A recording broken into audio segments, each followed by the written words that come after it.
the most electrifying man in sports entertainment. The Brahma Bull.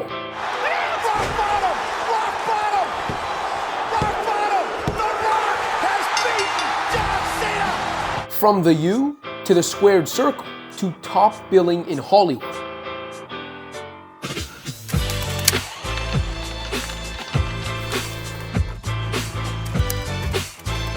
This is the story behind The Rock.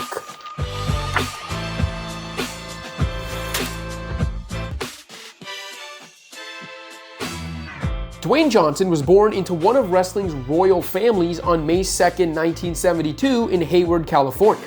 His father, Rocky Johnson, was a legendary Canadian wrestler who once sparred with Muhammad Ali and George Foreman, and went on to become part of the first black tag team champions in WWE history. His mother, Ata, was the adopted daughter of Samoan wrestling legend Peter Maivia. Johnson's family had him globetrotting from an early age. He briefly lived in New Zealand with his mother's family. After that, there were stops in Charlotte, Connecticut, Honolulu, Nashville, and finally Pennsylvania, where Johnson enrolled in his third different high school in as many years. All the upheaval and instability, which included his family being evicted in Hawaii when he was only 14, left the young Johnson a bit wayward. By the time he was 17, Johnson estimates he had been arrested for fighting, theft, and other petty crimes 8 or 9 times. However, it was also during his tumultuous youth that Johnson began to take working out seriously. As he told Muscle and Fitness magazine in 2014, "I'm a long way from being evicted, but I'll never forget it. I'll never forget the feeling. I'll never forget my mom crying, and I'll never forget the thought I had. Well, the only thing I can do is just go build my body, because the men who are successful that I knew of,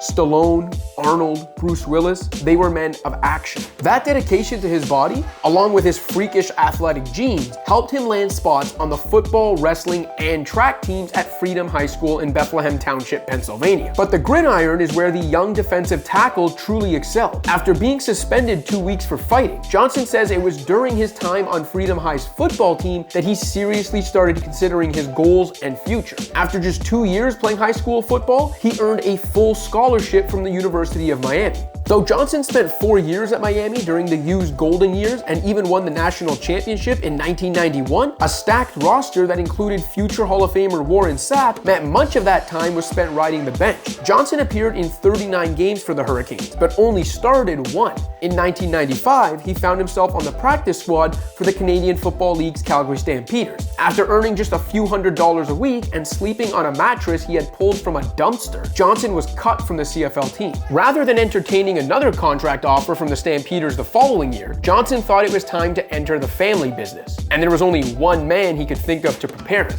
his father. He didn't want me to do it. And we got into the biggest fucking fight. My mom's crying, I'm crying.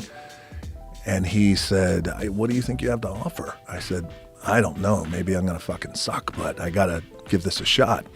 And ultimately it got to a place where I said, either you're going to help train me, I'm asking you to help train me, or I'll go to somebody else. Rocky Johnson reluctantly agreed to train his son. And in only a few months, Rocky's connections helped Dwayne land an audition in an untelevised match in front of a live WWE audience in Corpus Christi, Texas. After watching a couple of the newbies' pre-show matches, then WWE Chairman and CEO Vince McMahon sent Johnson down to Jerry the King Lawler's USWA circuit in Tennessee to learn the ropes. When he was brought back up to the big leagues, he was given the name Rocky Maivia and was immediately pushed to WWE audiences as an emerging star, a 24-year-old babyface, or good guy, billed as the first third-generation wrestler in company history. That rep was boosted when, in his first official match with the company, Maivia was the last one standing in a match at the 1996 Survivor Series, one of the company's annual pay-per-view events. A follow-up storyline saw him feud with fellow rising star Hunter Hearst Helmsley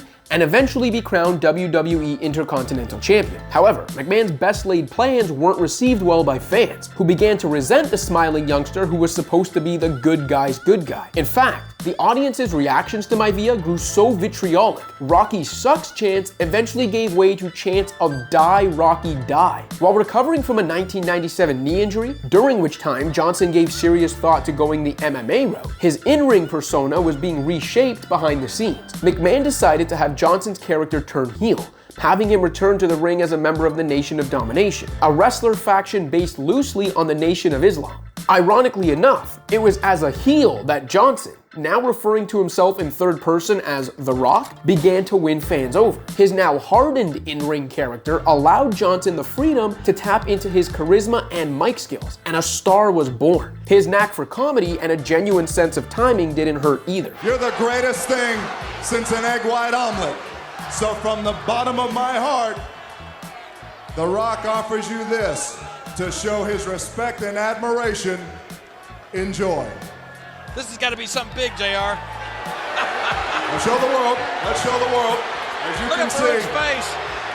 Even when his task was as simple as standing ringside with a giant portrait of himself, Johnson's charm popped off the screen, the undeniable it factor that would propel the rest of his career shining through. The Rock's ascent within the company continued through 1997 and into 1998. He was once again given the Intercontinental title and feuded with Triple H, Ken Shamrock, and Stone Cold Steve Austin. When The Rock and Austin were the last two standing at the 1998 Royal Rumble, it might as well have been a window into the future and the most successful era in wrestling history. By the end of '98, with WWE's so-called Attitude Era in full swing, it was obvious that Austin and Johnson had become the faces of the company, and by far the most popular in the eyes of the public. The Rock once again turned heel upon winning his first WWE Championship at the '98 Survivor Series, but by this time, how the crowd was supposed to react to the superstar was irrelevant. Face or heel, belt around his waist or not, Johnson had truly become the people's champion, an homage to Muhammad Ali that he'd incorporate into his gimmick for the rest of his career.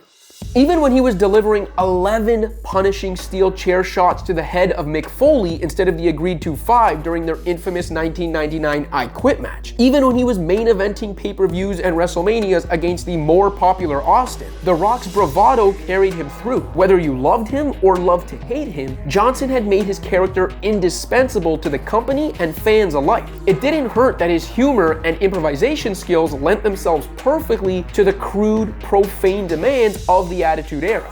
All three, all at one time, being slapped around by a walking $2 slut. $2? To say the least, The Rock is something you're not, undisputed champion, so shut up, bitch. We are the it doesn't matter.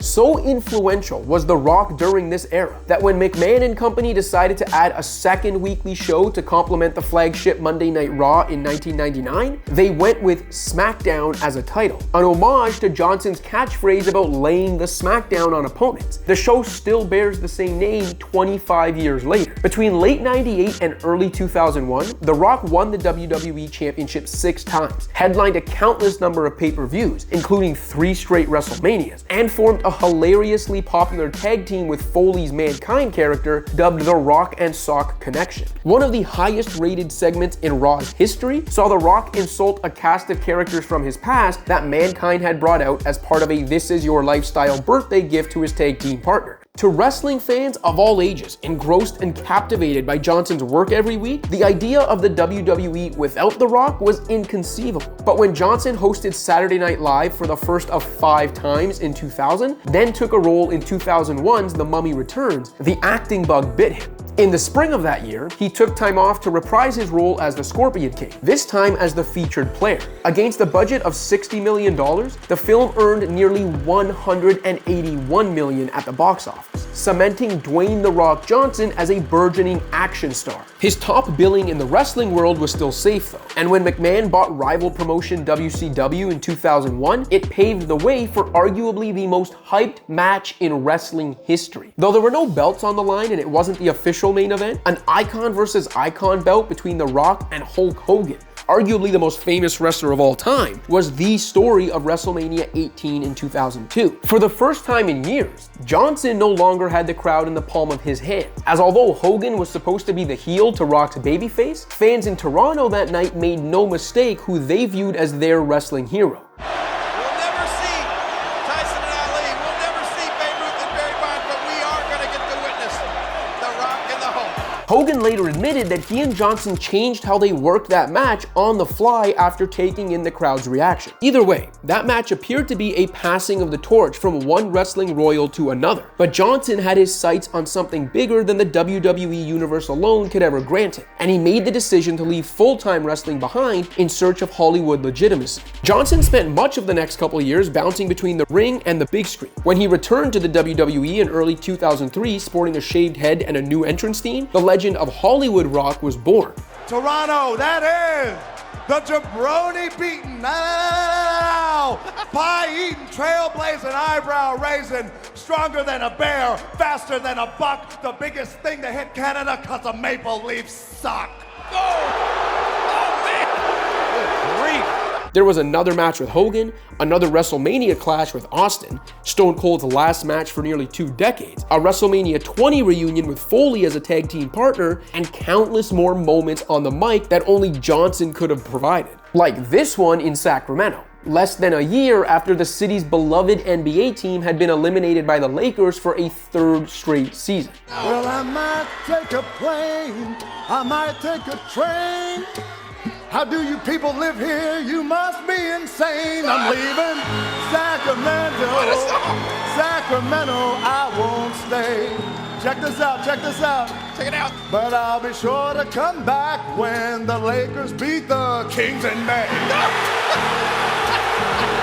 Johnson spent the next 7 years as a full-time actor, starring in a long list of films that began with a 2004 remake of the 1973 classic Walking Tall. Some of the other titles starring Johnson during this era included Gridiron Gang, high-earning family movies like The Game Plan and Tooth Fairy, a buddy cop comedy featuring Will Ferrell and Mark Wahlberg called The Other Guys, and a role in Fast 5 as Lucas Hobbs. 12 years after first portraying the role of Hobbs in the Fast and the Furious franchise, Johnson was still at it in 2023's Fast 10, 2019 spin-off film Hobbs and Shaw, co-starring Jason Statham, Idris Elba, and Helen Mirren, among others, raked in more than $760 million at the worldwide box office. After joining the multi-billion-dollar Fast and Furious universe, Johnson's acting career reached another stratosphere, with titles like San Andreas, Central Intelligence, Hercules, Baywatch, Jungle Cruise, Black Adam, and multiple Jumanji films, one of which nearly pulled in $1 billion,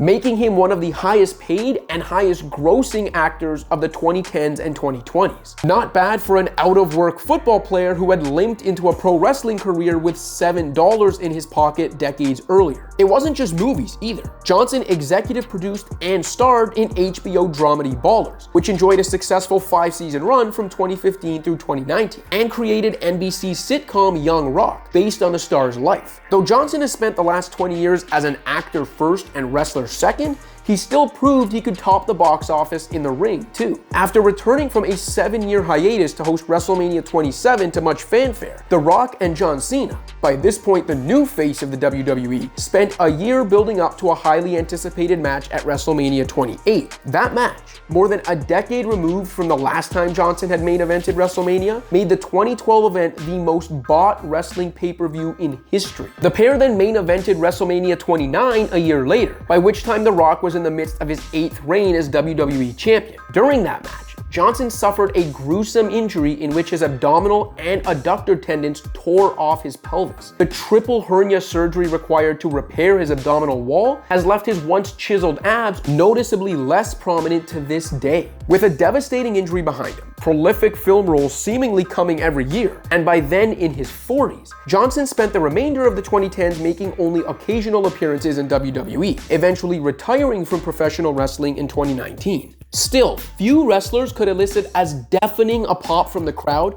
or have audiences eating out of his hands the way The Rock could whenever he made a surprise appearance.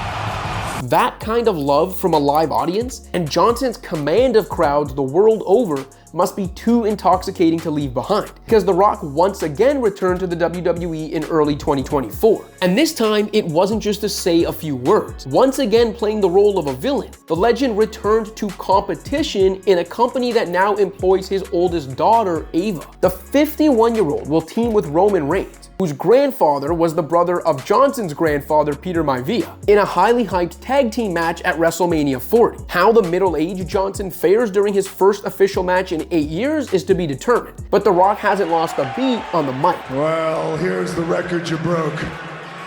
You broke the all-time record for the largest gathering of trailer park trash The Rock has ever seen. You shut your mouth, fatty. The Rock will come out there and slap the herpes off your lips. It probably also doesn't hurt that Johnson now has a vested interest in the company, as he joined WWE parent company TKO Group's board of directors in 2024, receiving more than $30 million in TKO stock as part of the agreement. Johnson also gained trademark ownership of the name The Rock. Those kinds of business dealings have become par for the course for the entertainment mogul, whose nearly 400 million Instagram followers and mind-blowing workout reels also make him one of the most influential social media figures on the planet. Johnson's business portfolio includes an energy drink company, a clothing brand, a stake in the United Football League, his own production company, and a tequila brand valued so highly that it's expected to officially make him a billionaire. Johnson is also known for his philanthropic efforts, which recently included him granting 21 Make-A-Wish wishes in one day. With everything he touches turning to gold and an unfathomable Q rate, Johnson has even been recruited by political parties hoping he'd run for president. Whether he ever lays the smackdown in the Oval Office or not, this much is certain: no professional wrestler, and few athletes of any kind, have ever had the crossover appeal or cultural influence of Dwayne "The Rock" Johnson, such as the power of having more charisma in one eyebrow than the average mortal has in their entire body. Thanks for watching. If you liked this video and want to see more content like this, be sure to hit that subscribe button.